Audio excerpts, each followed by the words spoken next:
Pemerintahan Joko Widodo mengajukan rancangan anggaran pendapatan dan belanja negara perubahan 2016 ke parlemen. Di tengah defisit anggaran yang diproyeksi akan melebar, seperti apa strategi pemerintah mengelola keuangan negara hingga akhir tahun? Postur APBN perubahan 2016 kami bahas lebih dalam di segmen The Analyst.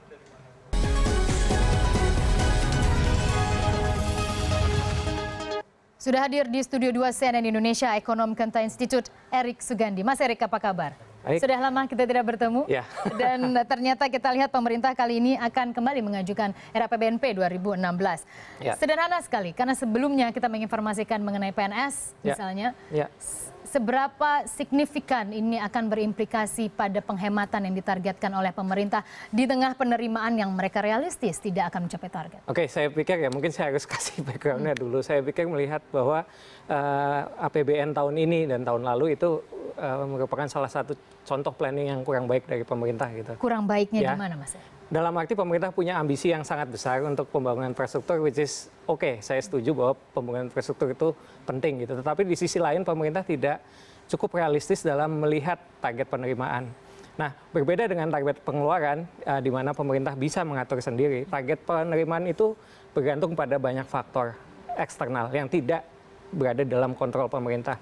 Kita bisa lihat untuk penerimaan perpajakan saja. Tahun ini karena harga komoditas sempat tertekan di kuartal pertama, harga minyak tepatnya juga. Betul, itu kan juga mempengaruhi penerimaan pajak pemerintah ya, terutama dari migas. Satu. Kemudian aktivitas ekonomi yang melambat, pertumbuhan ekonomi yang ya tahun lalu sempat melambat, tahun ini agak sedikit lebih baik, tetapi tetap saja itu kan berpengaruh pada penerimaan. Makanya tadi contoh seperti cukai dan berbagai macam pajak turun gitu. Jadi di satu sisi pemerintah punya target yang begitu tinggi mengenai infrastruktur, tetapi di sisi lain dia juga ya maaf saja itu seperti nafsu besar tenaga kurang gitu ya. Nah sekarang apa yang harus dilakukan pemerintah? Nah, supaya bertenaga lagi, tadi tenaganya kurang, supaya lebih bertenaga. Saya pikir harus lebih realistis lah. Lihatlah di RAPBNP 2016, target pertumbuhan masih dipasang di 5,3%. Itu justru optimisme atau Anda menganggapnya? Terlalu optimistik. Saya pikir ya, dengan kondisi seperti sekarang kita mulai pertumbuhan ekonomi di kuartal 1 itu 4,92% year on year. Mungkin akan lebih realistis kalau pemerintah menurunkan target pertumbuhannya di angka 5%, 5,1%. 5,3 terlalu ambisius ya saya pikir. Dan Oke, Mas Erik, saya potong sedikit. Tapi misalnya bila kita melihat pada indikator inflasi kita sudah terkendali misalnya. Betul. Kemudian kita lihat juga nilai tukar rupiah sudah ya relatif stabil. Apakah itu tidak cukup sehingga pemerintah bisa begitu pede menempatkan angka di 5,3%? Saya pikir tidak cukup kuat ya. Walaupun kita lihat di kuartal 1 pertumbuhan rumah tangga masih positif 56% ya. menopang ekonomi. Ya, dan Q-on-Q-nya juga masih positif ya. Tapi kita bisa lihat di investment itu turun kan Q-on-Q ya. Kemudian government expenditure memang turun Q-on-Q, tapi itu wajar karena Q4 biasanya memang pemerintah kan spend-nya akan paling banyak setiap tahunnya di Q4. Nah saya pikir inflasi terkendali, betul. Kemudian pemerintah juga sudah menurunkan harga BBM, tetapi harus diingat bahwa saya juga melihat ada tanda-tanda kesenjangan sosial yang meningkat itu berpengaruh juga kepada daya dorong dari konsumsi rumah tangga. Artinya ketika harga BBM diturunkan yang untuk di bulan April gitu ya, kita tidak melihat adanya tambahan konsumsi yang secara signifikan dari kelas menengah bawah. Kita juga bisa lihat Gini rasionya kita makin lebar gitu ya. 0,4. Betul, 0,42. Nah terus untuk yang saya pikir mungkin ada tanda-tanda gejala pelemahan demand dari masyarakat yang kelas menengah bawah. Yang kelas menengah atas sementara mereka harga BBM diturunkan, tetapi pola spending mereka juga tidak berubah gitu ya, tidak banyak berubah. Dalam arti kalau kita lihat dari basket konsumsi GDP kita secara rata-rata memang dialokasikan 40-45% untuk konsumsi bahan makanan. Nah untuk yang miskin kalau memang ada yang penurunan harga BBM segala macam, mereka mungkin akan lebih banyak spend ke sana ya, ke bahan makanan gitu. Nanti kita lihat aja lebaran seperti apa. Ini ada beberapa asumsi makro yang tampaknya akan diajukan dalam era PBNP 2016. Kita sudah tadi berbicara mengenai pertumbuhan ekonomi yang menurut Mas Erik terlalu optimistik tadi. Ada inflasi mungkin bisa lebih rendah. Itu kalau kita lihat di bawah 4% malah menurut Mas Erik. Bisa antara 3 sampai 3,3 ya. Karena memang sekali. Iya, karena kita punya deflasi yang cukup besar juga di bulan bulan April. 2 bulan di awal 2016 minus 0,45% kemudian di awal ya. Jadi inflasi saya bukan merupakan concern yang besar. Cuma sekarang siapa yang menikmati inflasi yang rendah itu?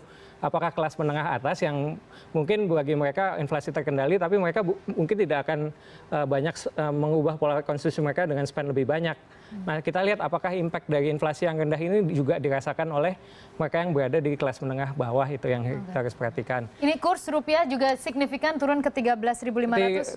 Acceptable lah, 13.500 saya pikir. Kajian Anda ada di angka berapa?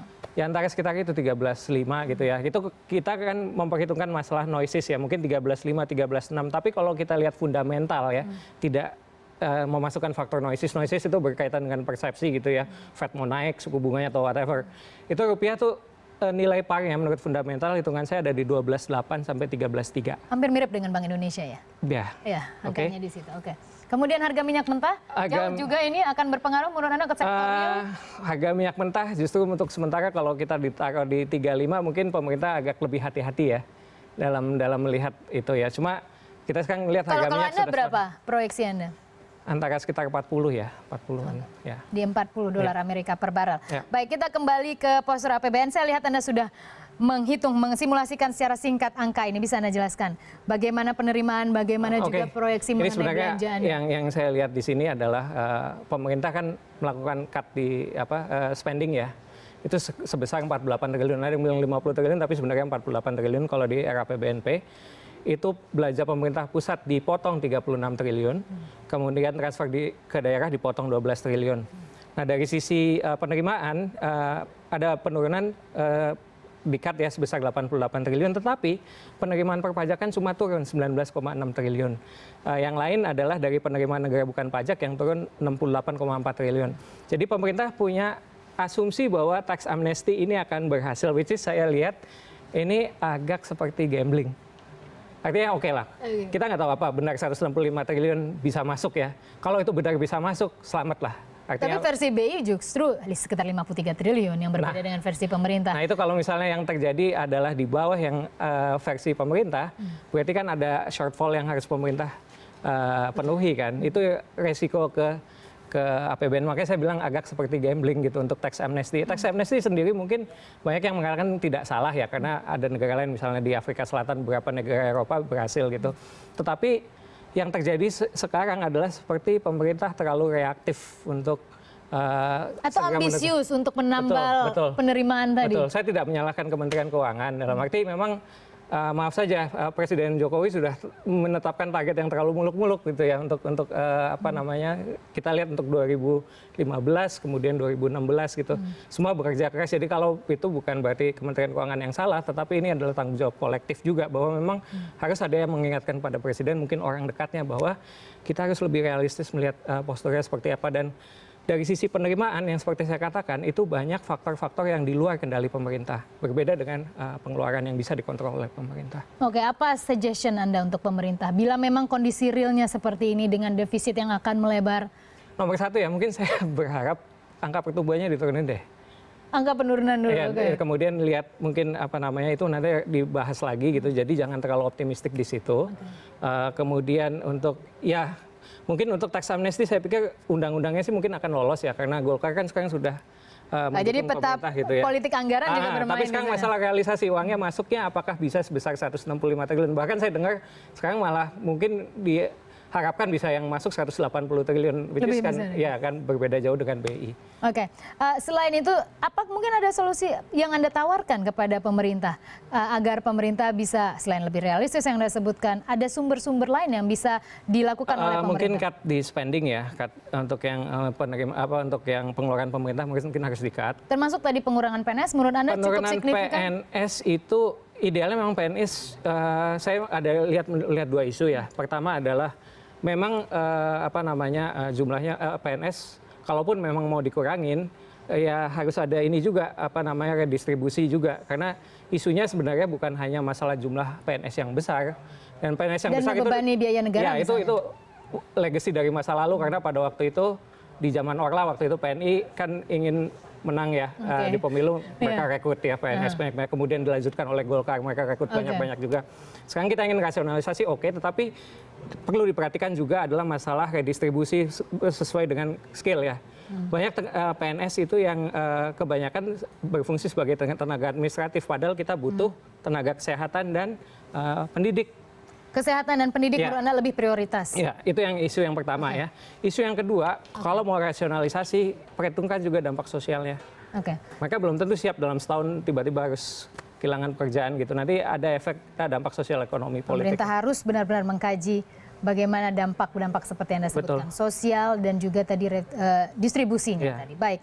Terima kasih Erik Sugandi, ekonom Kenta Institute sudah bergabung bersama kami di CNN Indonesia Business sore hari ini. Terima kasih.